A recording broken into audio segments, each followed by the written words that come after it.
Warning, read and follow all labels and the owner's manual. Hi, I'm Brad, and Senior Engineer at Tregaskiss, and today I want to go over a few features and benefits of the Atlas torch.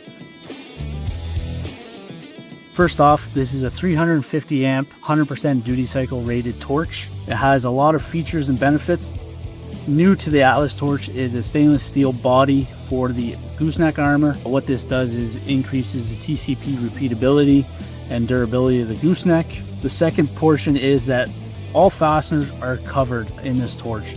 So fasteners do not get covered with spatter, with debris, and it makes them easy to get at in the event that you have to do any maintenance on the torch. All the fasteners here are captured.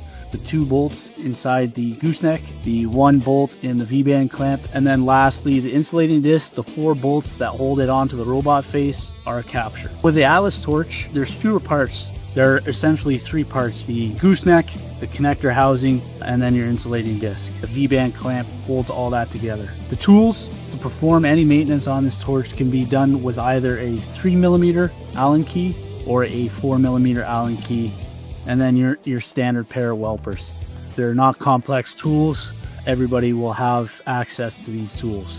One of the major benefits of the Atlas torch is it is ready to weld when you purchase it. When you take it out of the box, you're gonna have 3 parts. You're gonna have the insulating disc, the V-band clamp, and then your fully assembled torch with consumables torqued on, liner installed, power pin installed, and the LSR cable attached to the connector housing. What this does is makes installation time much faster than any regular torch out there.